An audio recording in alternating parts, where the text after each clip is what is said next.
the hands of the financially and politically powerful chemical, agricultural, and pharmaceutical industries it is supposed to be regulating. As health consumers, we should not be so naive as to believe the FDA has the resources to truly protect the American consumer. It clearly does not.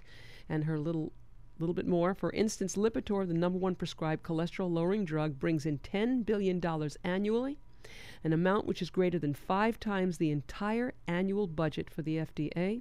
A hugely successful market campaign has made Lipitor the best-selling drug of all time, increasing Pfizer's net income fourfold.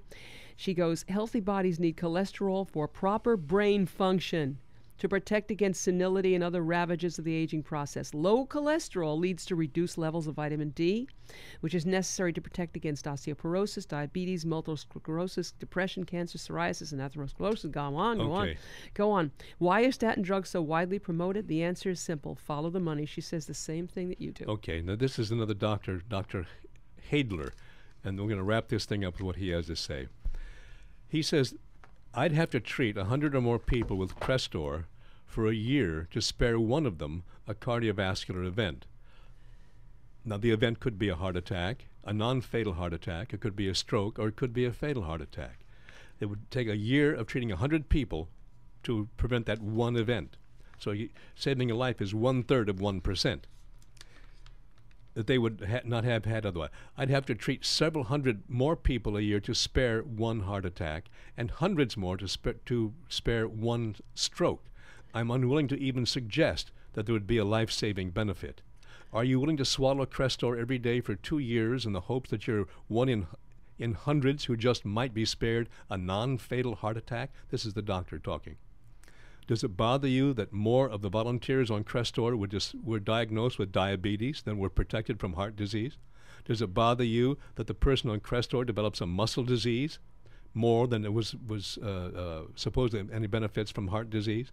Or that some have elevated liver enzymes or kidney complications? Does any of that bother you?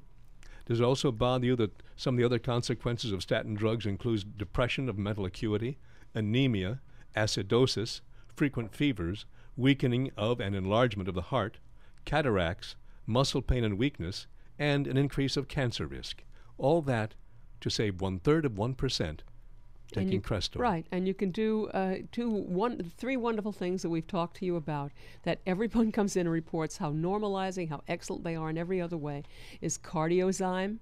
That helps. The nutrients there have been demonstrated to help reduce cholesterol to normal levels, get rid of plaque, and chelate the toxins out of the veins and arteries, et cetera, and so forth.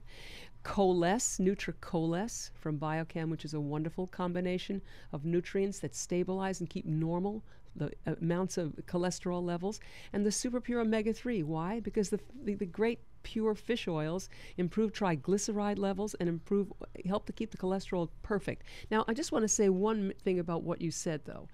We had several people coming in who doctors locally have been trying to put on Crestor.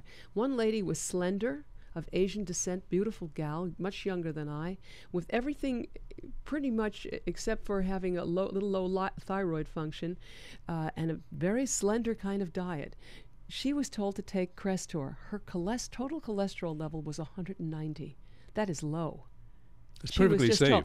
And she was only about 50 years old. And they're automatically trying to dispense this drug to put people on this with all the terrible side effects that can be experienced to a woman of only 50 years old with a cholesterol completely normal range. So they're not even looking to, oh my gosh, well, if it's a severe situation and very escalated levels, then we'll try Crestor. No, that's automatically given. That's right.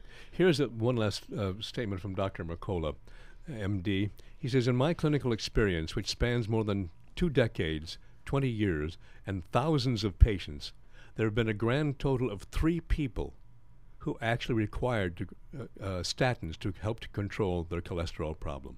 3 out of 20, many thousands, all right? Wow. Folks, years ago, 200 cholesterol was considered a very safe level. But once the board of approval was stacked with paid shills from the drug cartel, that number went down to 160. Right, now Then they're 100 after your then- kids. Then 150, Yeah. and now Oh. 130, and now they're going to put your children on Right, statin and drugs. they'll have no brain function. Okay. And give your brains to the kids. I mean, take your brains from the children, put it in the pockets of those pharmaceutical drug lords. Again, it's so a payoff. criminal. It's all the payoff with It's the beyond FDA. belief criminal, and it's mass murder. There's no other word for it. And I know that we can feel powerless. I often do.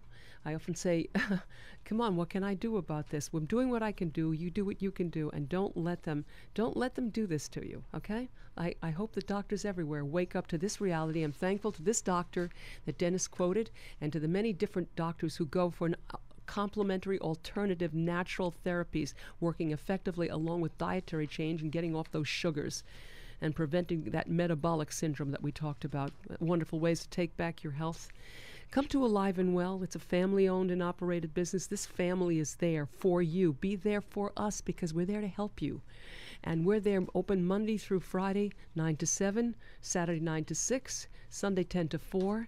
The awesome deli at Alive and Well is open all those 7 days a week. You have to experience not only making the season a happier time. You know how you do that? By letting the deli cater all those wonderful dinners for you. 877-4950. This is Dennis Jones. And this is Mona Jones. It's great to have you here. Thanks for coming and joining us. Next week we'll be here. You be here. Till then, let us remind you one more time, folks, that Optimum Health is alive and well in Kahului. Aloha.